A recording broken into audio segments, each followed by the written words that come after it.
앞에 문제 풀 때 질문 있나요? 문제 어려운 거 없었죠?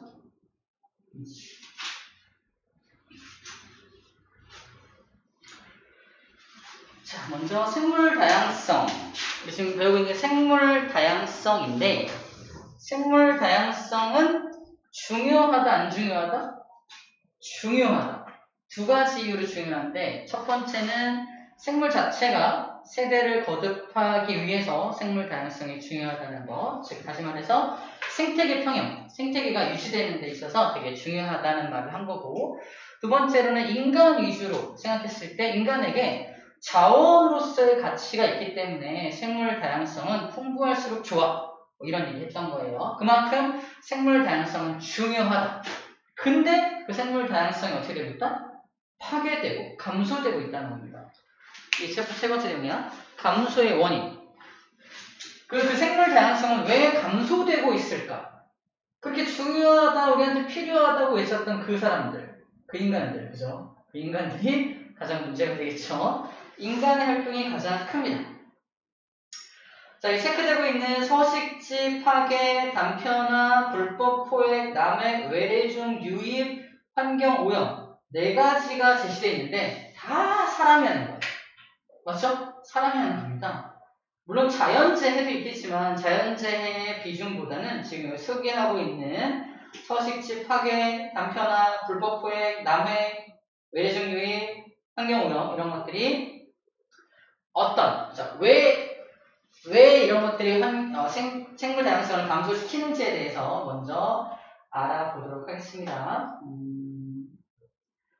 자, 먼저 여기 표를 봐봐. 이 표 자료로 많이 제시가 될 텐데 생물 다양성의 감소 원인입니다. 감소 원인 첫 번째가 제일 많은 게 뭐야? 서식지 파괴죠? 생물들이 살아가는 서식지를 파괴하는 겁니다. 예를 들어서 가장 생물이 많이 산다는 거기 어디였어? 열대우림. 그죠? 열대우림. 거기 밀림, 정글 다 파괴해서 거기다 뭐 짓고 있냐면 건물들 짓고 있어요, 요즘에.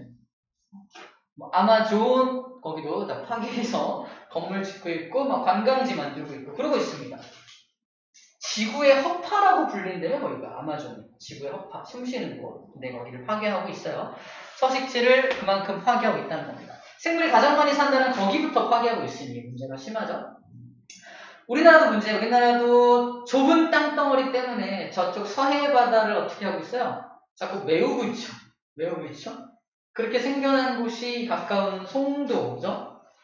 이쪽 부분이 다 그렇죠. 그렇게 만들어진 땅덩어리. 그럼 뭐가 사라지는 거야? 생물들이 기존에 살고 있던 갯벌이 사라지는 거죠. 갯벌은 열대우림 그 다음으로 생물이 많이 살았던 곳이잖아요. 두 가지 자원이 공존하는 곳이기 때문에 이 두 가지 자원이라는 표현을 쓰고 있어요. 육상 자원과 물 자원, 이 두 가지를 자원이라고 표현하고 있습니다. 두 가지 자원이 공존하는 곳을 파괴하면 많은 생물들이 멸종하거나 서식지를 잃어버리게 되겠네요. 그죠? 아무튼 1등이 서식지 파괴고요. 두 번째, 외래종 유입. 굉장히 심각하다는 말을 하고 있는 거예요. 외래종 유입. 예를 들어 이런 거야. 뉴트리아라는 생물이 있어요. 약간 뭐라 할까? 담비라고 하나? 약간 너구리 같은 건데 되게 조그만데 되게 부들부들한 털을 가진 어떤 생물체. 수달 이런 느낌인데 그것들 우리 밍크 코트라는 말 들어요. 밍크 코트. 밍크라는 생물을 잡아가지고 그 털을 이용해서 코트를 만든 게 밍크 코트인데요. 옷 한 벌이 막 수천만 원, 수억을 호가하는 그런 옷입니다. 지금도 없어서 못 입는 옷이야, 밍크 코트. 근데 그 밍크 코트와 비슷한 느낌의 어떤 코트를 만들어서 대박을 내겠다라는 일념하에 사업가들이 뉴트리아라는 생물을 잡아다가 우리나라에 키우기 시작합니다. 외래종이죠. 근데 뉴트리아를 잡아서 코트를 만들었더니 질감이 밍크만 못해. 안 팔려요. 뉴트리아 코트입니다. 사겠어? 안 팔리거든? 안 팔리다 보니까 이 사업가들이 어떻게 한다? 그냥 다 방생해버리고 다 놔버리고 사업을 저어버립니다. 그렇게 자연으로 방생된 뉴트리아가 지금 어떻게 된지 알아요? 그 뉴트리아가 우리나라 토종 생물들을 다 먹어치우고 있어요. 그래서 우리나라 토종 생물들을 멸종시키고 있다는 얘기예요. 멸종시키고 자기가 먼저 모든 먹이들을 차지하다 보니까 문제가 엄청나게 큽니다. 그래서 우리 시간이 좀 여유가 있어서 뉴트리아에 대한 내용을 잠깐 볼 건데 이미 알고 있는 사람도 있을 거예요. 뉴트리아의 심각성. 그래서 뉴트리아에 대해서 잠깐 볼 건데 아무튼 그런 외래종의 유입이 우리나라 토종 생물들을 다 멸종시키니까 결과적으로는 생물 다양성이 감소되는 거죠. 외래종으로 인해서 생물 다양성이 감소되고 있는 거야. 여러분들 핑크뮬리라고 알아요? 그러나? 핑크뮬리. 와 예쁘다고 사진 찍고 막 난리였죠. 근데 지금 다 없애고 있습니다. 이거는 예쁘기만 한데 예쁜데 다른 생물들이 자라지 못하게 해요. 자기 혼자서 독점하는 그 모든 공간을 독점하는 다른 생물이 자라지 못하게끔 모든 영양소를 뺏어갑니다. 그만큼 번식력이 너무 좋아서 문제야. 주로 이제 외국에서 들어온 것들이 그렇게 번식력이 좋은 것들이 엄청 많아요.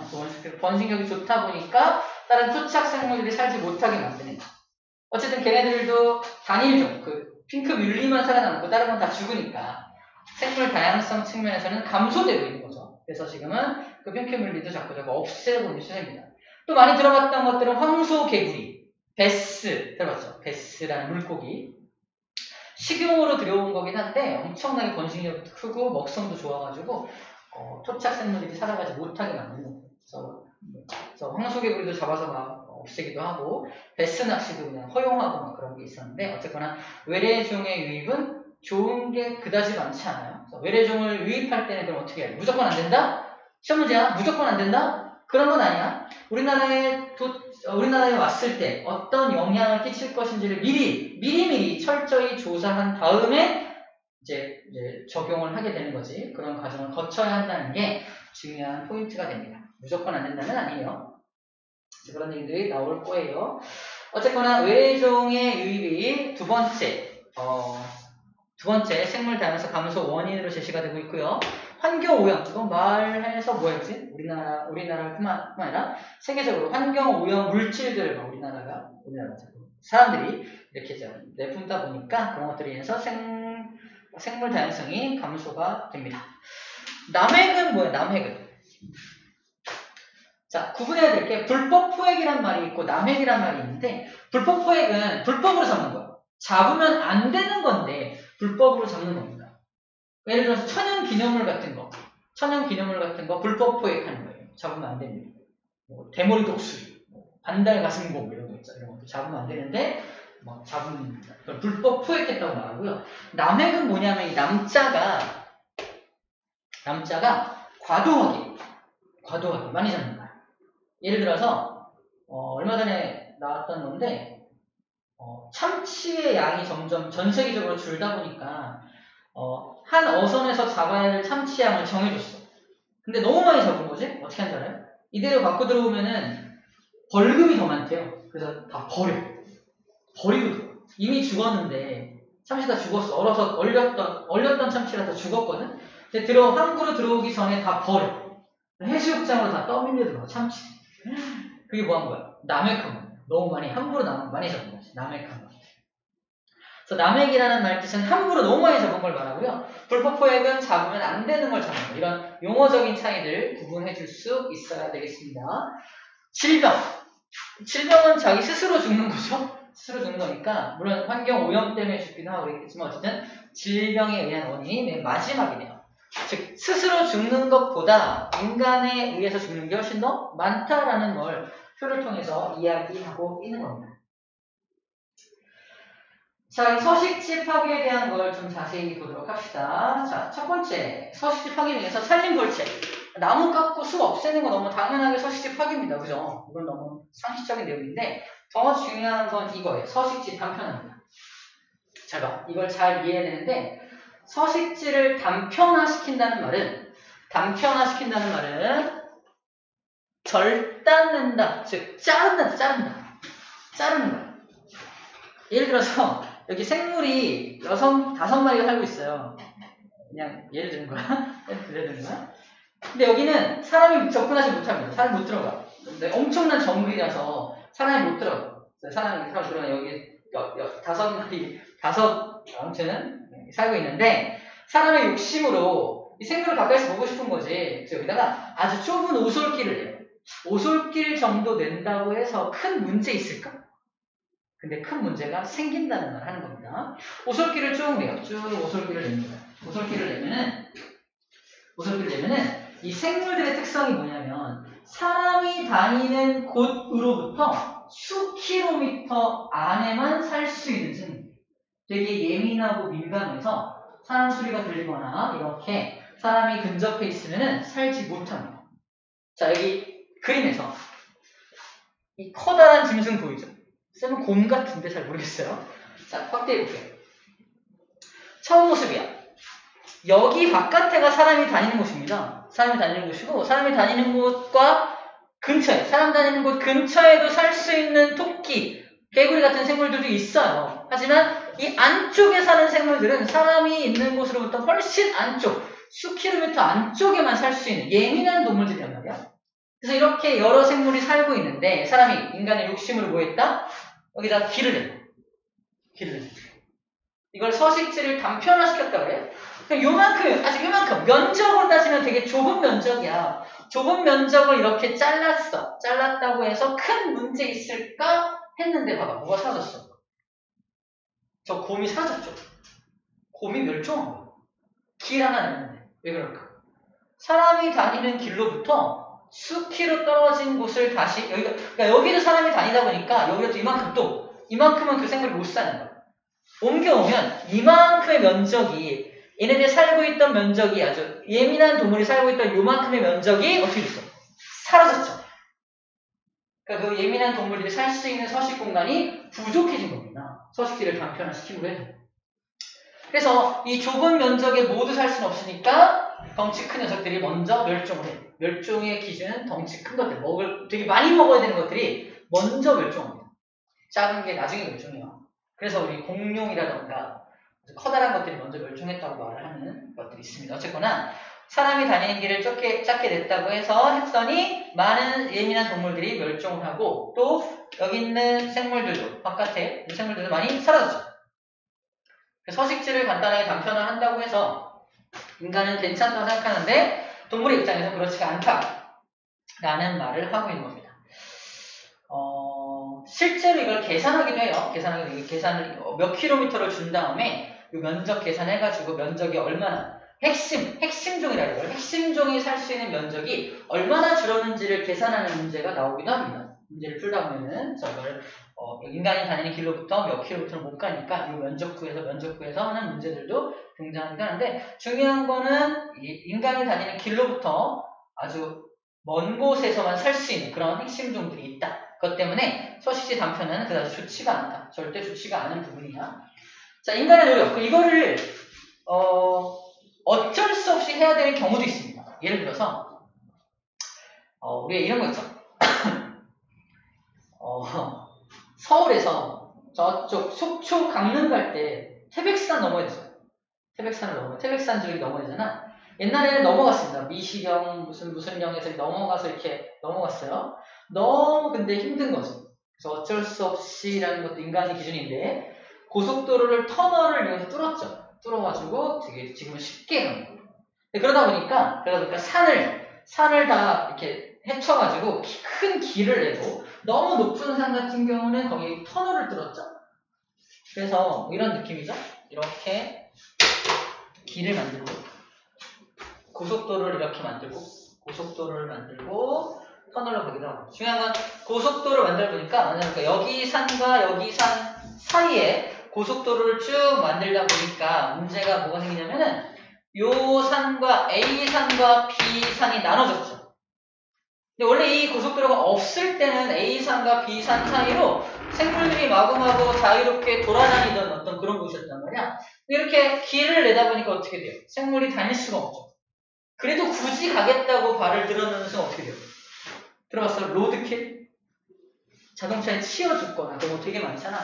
또 여러분들 운전 안 해서 알겠지? 모르겠지만 운전하다 보면 야생동물 출몰 지역이라고 표지판들 막 있습니다. 그게 이런 것들이 막 가끔 실현하는 곳이에요. 어쨌든 기본적으로 이 도로를 깔면 안 됐었던 거죠, 원래는. 근데 어쨌든 인간의 약간 편의성을 위해서 깔 수밖에 없었던 환경이었다는 겁니다, 현재는. 근데 그나마 이걸 좀 회복하기 위해서 뭘 설치하냐면 여기다가 생태통로라는 걸 설치해요. 생태통로. 본 적 있을 거야. 고속도로 가다 보면은 위에 터널은 아닌데 이렇게 통로처럼 이렇게 다리 같은 걸 만들어 놔가지고 풀 같은 거 심겨져 있고 막 생태통로라 해서 여기서 출발한 동물들이 반대쪽으로 넘어갈 수 있게끔 이렇게 다리 같은 걸 만들어놔서 풀 심어놓고 이렇게 하는 거 있어요. 인간이 다니는 길은 아니고 여기를 통해서 동물들이 다니라고 만들어놓은 길입니다. 생태통로라 그래요. 물론 생태통로 하나 가지고 다 해결되겠냐는 그나마 인간의 보전을 위한 노력 중에 하나입니다. 단편화가 좋지 않다는 건 알겠어. 그럼 어떻게 해야 돼? 이미 만들어놓은 거 어떡할 거야? 이거라도 만들자. 이런 느낌입니다. 이걸 만들어서 좀 해결해보자 라는 차원으로 하고 있는 거예요. 자, 사실 단편화 왜 문제인지 얘기하고 있는 거고요. 자, 불법 포획과 남획 아까 얘기했습니다. 불법 포획은 잡으면 안 되는 거 잡는 거 말하는 거고요. 남획은 너무 많이 잡는 걸 말을 합니다. 자, 외래 종류 아까 말했지만 뉴트리아, 가시박, 블루길 이런 것들을 소개하고 있네요. 이 가시박도 외래종이라서 되게 번식력이 다 좋아요. 번식력이 좋아서 다른 생물들이 자라지 못하게 만드는 거 아까 말한 핑크뮬리 비슷한 느낌의 그런 식물이라고 보면 되겠고요. 블루길, 북아메리카에 들어온 외래종으로서 고유종의 어린 물고기와 알 등을 닥치는 대로 잡아먹는 게 블루길이래요. 블루길. 예쁘게 생겼는데 성질은 그렇지가 않은가 봅니다. 블루길, 가시박, 뉴트리아스. 그리고 여기 나와 있지 않은데 되게 많은 외래종들이 있는데 대부분 이름 속에 크다라는 이름이 들어있어요. 크다. 무슨 큰 모 이렇게 들어있어요. 나중에 문제 풀다 보면 나옵니다. 자세히 기억 안 나는데 우리가 처음 보는 건데 막 뭔가 큰 모라고 써있어요. 외래종인 거야. 외래종이 써있습니다. 문제 풀다 보면 나올 거예요. 아무튼 여기 나와 있는 블루길, 가시박, 뉴트리아, 베스 같은 경우는 기억해야 될 이름들입니다. 외래종들이에요. 뉴트리아도 좀 볼게요. 얼굴 보면은 되게 귀여워요. 난 쥐 같아서 싫던데, 그죠? 뉴트리아 얼굴이에요. 몸집이 크고요. 번식력도 좋고요. 잡식성으로 고유종을 먹어치우지만 마땅한 천적이 없다. 이게 이만하던데. 엄청 이게 꼬리를 잡으면 뭐 이만하더라고요. 한 마리당 포상금을 걸어서 일부러 많이 잡기도 하고 막 그러고 있습니다. 시간이 되겠죠? 자, 1점 있다가 마지막에 보도록 하고요. 생태계 평형을 위협하는 것들이고요. 환경오염, 대기오염.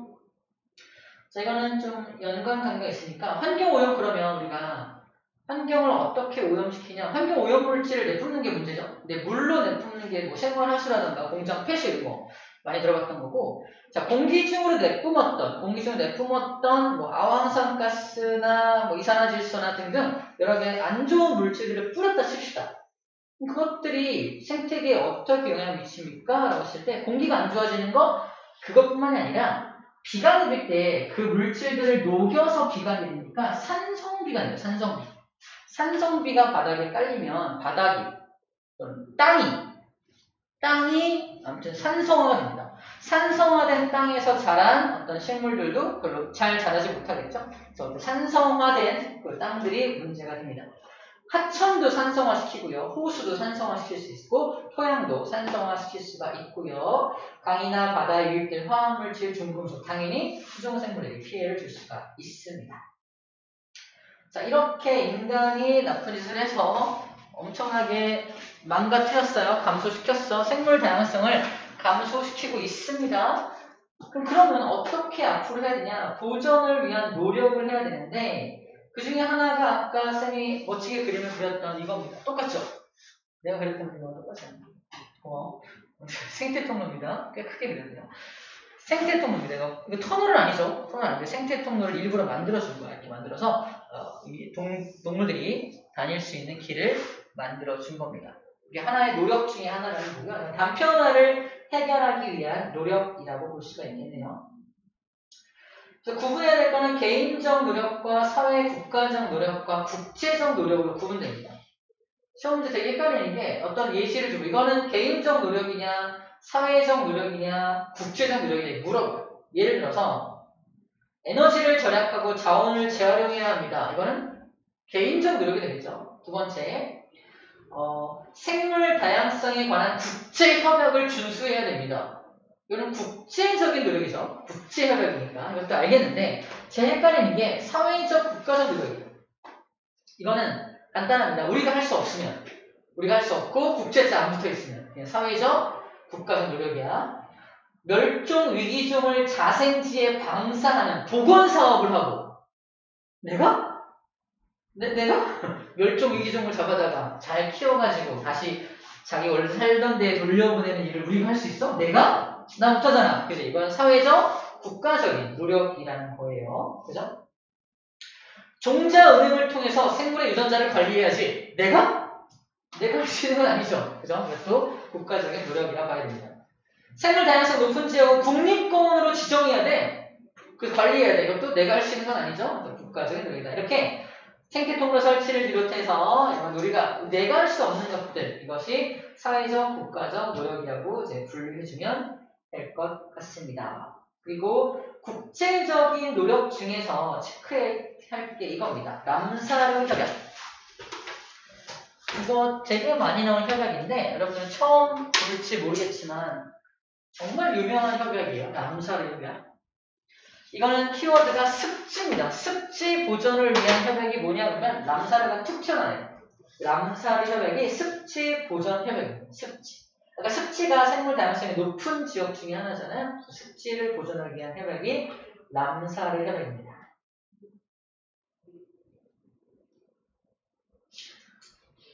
나머지를 다 외워라 그러진 않고요. 되게 중요한 람사르나 런던 협약이라는 두 가지 있죠? 두 가지 정도를 많이 물어봅니다. 런던 협약은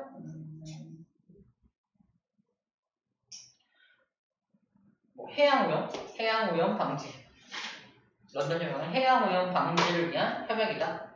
람사르는 습지다. 이 정도 키워드로 기억합시다. 람사르 습지, 런던 협약은 해양오염 방지. 이런 식으로 암기를 해줘야 되는 부분이에요. 사실. 오케이. 다 배웠고요. 일단 개념학의 문제 몇 개 안 되지만 빨리 풀어보고 풀어볼 동안 쌤이 좀 징그러울 수 있겠지만 뉴트겔에 대한 영상을 잠깐 준비해 보도록 하겠습니다.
됐죠? 시간 딱 맞겠네요. 자, 일단 너무 징그럽지 않게 뉴스로 봅시다. 뉴스. 남자친구 때문에 시작했는데 지금은 제가 더 전투력이 높아요. 어떤 게임 중에 경남 김해시에 위치한 한 습지. 그것은 뉴트리아 소굴이 된 지 오래다. 그거 다 깔아먹고 없어. 아, 저거. 뉴트리아가 들끓는 탓에 생태계의 보고 습지가 쑥대밭이 되어버린다. 수질 정화작용을 하는 희귀한 수생식물은 뉴트리아의 먹이로 전락하고 말았다. 습지가 다 파괴되고 있는 거예요. 습지는 자정 능력을 잃어가고 있다. 저 안쪽에 보면 지금 다 말라 죽어 있죠? 네. 저 다 말라 죽은 게 저 유태리아가 처음부터 깔아먹었잖아요. 잡을 수 있는 방법은 바깥으로 유인을 해내가지고 그걸 잡아야 되는데 뭐 쉽게 그 유인이 됩니까? 그 이는데 유태리아 천국이죠. 뉴트리아의 진면목은 밤이 돼야 드러난다. 야행성인 뉴트리아는 물에서 주로 생활하기 때문에 접근이나 식별이 쉽지 않다. 제대로 개체수를 파악하는 것만 해도 어려운 일이다. 낙동강 일대에 10,000마리에서 최대 10만 마리가 서식하는 것으로 추정하고 있다.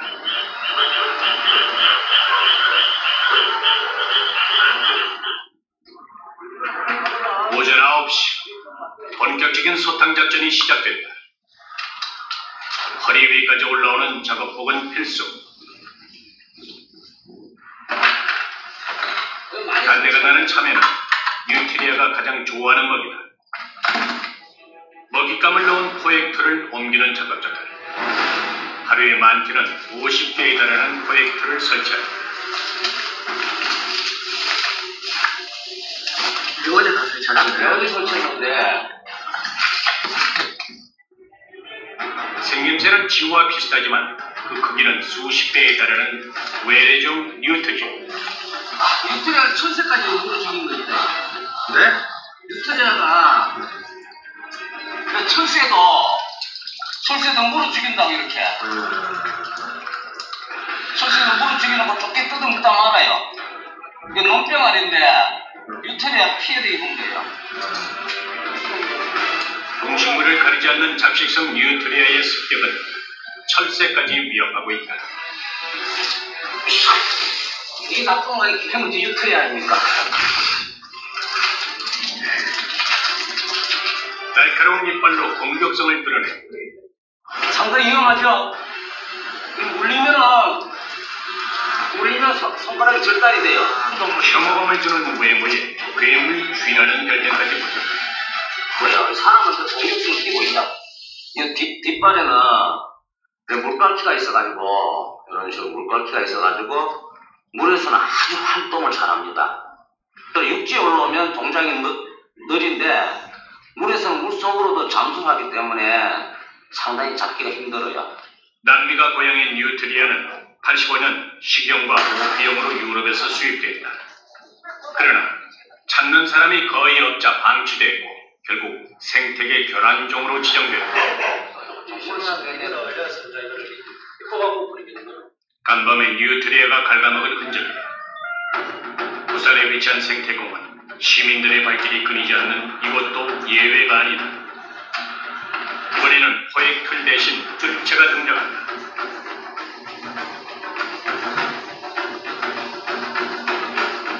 습지에 먹을 게 많기 때문에 포획틀만으로는 한계가 있다. 여기저기 흩어져서 뉴트리아의 흔적을 쫓는 사람들. 이곳 어딘가에 뉴트리아가 숨어있다. 낮에는 숲속에 근데 가만히 숨어서 잠을 자고 있어요. 그래서 사무실 가서 이걸로 덮고 씌우면 잤는데요.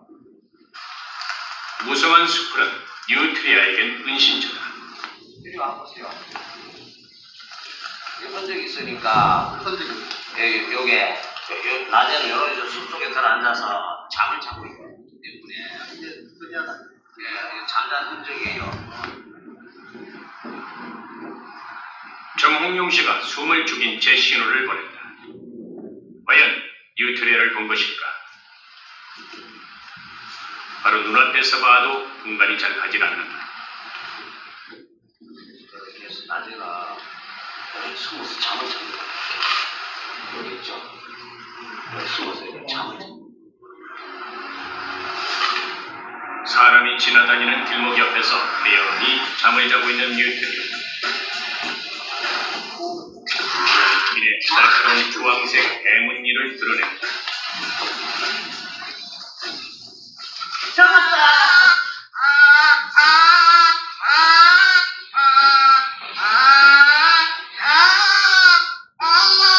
이빨에 이렇게 사납다고. 살려는 뉴트리아와 잡아야만 하는 인간. 평범한 농민이었던 그도 배추 농사를 망친 뒤 생존을 위해서 5년 전부터 뉴트리아 사냥꾼이 됐다. 뭐 이런 걸 보신 적 있습니까? 아니요, 지금 봤어요.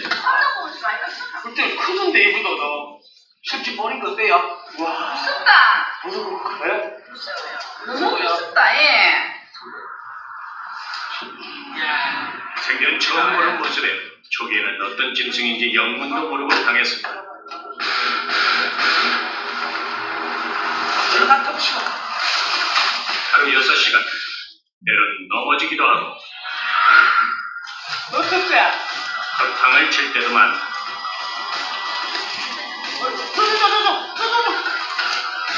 잠시도 쉬지 않고 촉각을 곤두세워야 하는 작업.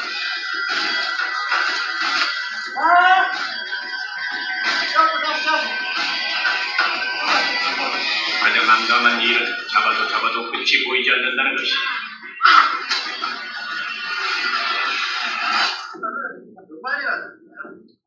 많이 잡을 때 3, 40마리까지 잡지요. 지금 3월달부터는 3, 40마리까지 잡아야 하루에. 잡는 속도에 비해서 뉴트리아의 번식 속도가 빠르다. 두 발이가 지금 접혀 있는 상태고, 이 두 발이가 접혀 있고 저쪽에 있고. 뉴트리아가 사는 곳은 물이 깊어서 사람이 접근하기 힘든 곳이다.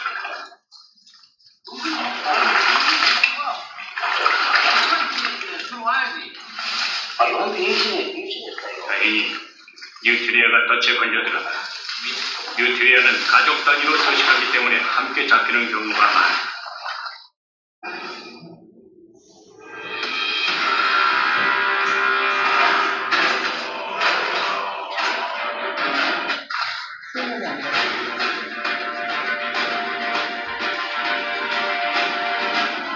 습지를 휘젓고 다닌 지 1시간쯤 지났습니다.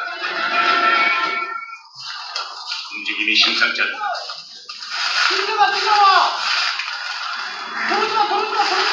죽어야 그럼 가벼운 사람 들어와야 돼. 여기 가벼운 사람 들어와야 돼. 도대체 무슨 일입니까?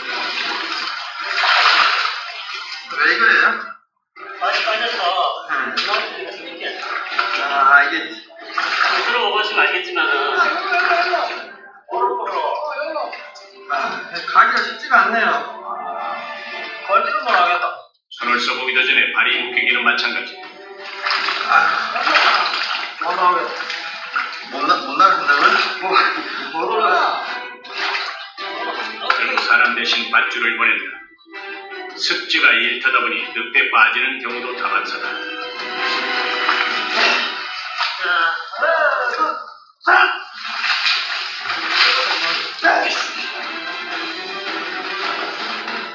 바깥으로 빠져나온 몸. 장화를 버리고 도망친 적도 셀 수 없이 많다. 그 육회를 혼자 있거든 보통 못 들어갔다가. 늪이라서 이게 빠지면 나오기가 힘든가 봐요. 못 나와요. 혼자는 보지 안 돼요. 하나 죽어요. 하나 나질러 들어오십니다.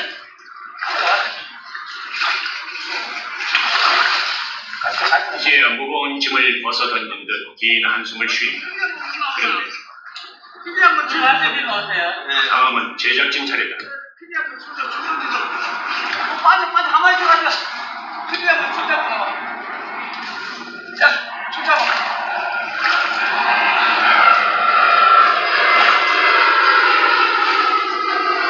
때로는 쫓는 자가 더 큰 위험에 빠질 수도 있는 일이라는 게 실감이 난다. 혼자 다니면 위험 맛이겠어요. 예, 상당히 위험도 많이 느꼈죠.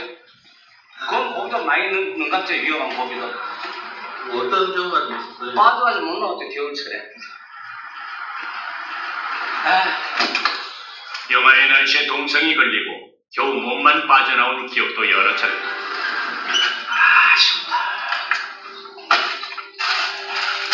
그래도 뉴트리아는 좀처럼 줄지 않고 있다.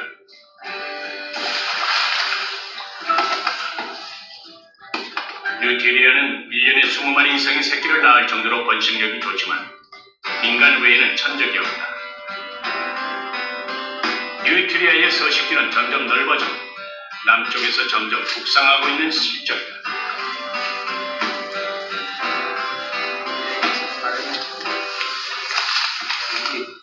이 넓은 각종에 사람이 접근할 수 없는 지역에 상당히 많이 있기 때문에 잡기가 한 마리 한 마리 너무 힘들어요. 이 넓은 합천에 어디 숨어 있는지 알 수 없으니까 잘 잡으면 한 떼고 오겠구만. 저 하천의 깊이만큼 끝이 보이지 않는 막막한 싸움.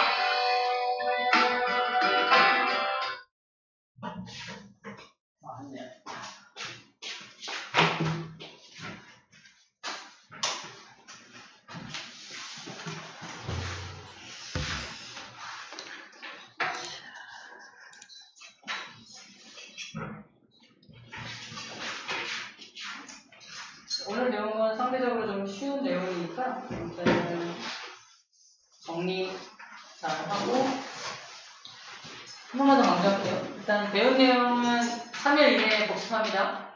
이렇게 자꾸 잊어먹으니까 학원 오기 전날 시험 문제 풀면 안 돼요. 숙제하면 안 됩니다. 미리미리 숙제하고 복습도 3일 이내에 다 해놓으면 제일 좋아요. 과학적 공부 방법입니다. 그리고 문제 푸는 거, 그리고 채점도 해야 돼요. 채점도 하고, 그리고 채점한 거 바탕으로 틀린 문제 고쳐오는 것도 해야 되고, 그렇게 일주일 동안 좀 시간 나눠가지고 하든지, 아니면 하루 몰아서 그렇게 좀 과하게 시간 투자를 좀 해줘야 됩니다.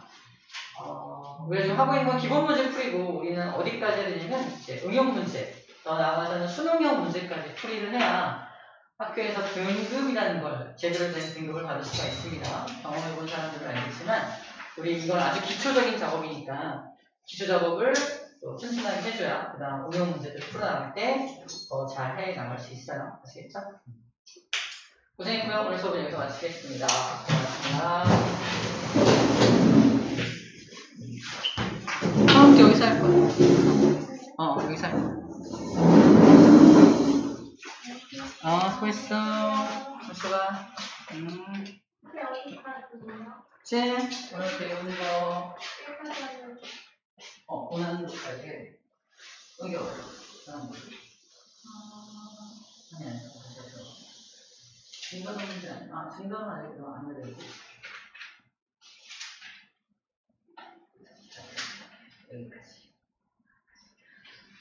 앞에 1, 2를 안 배웠으니까 증거는 다 하시니까. 뭐에 해당하는 거.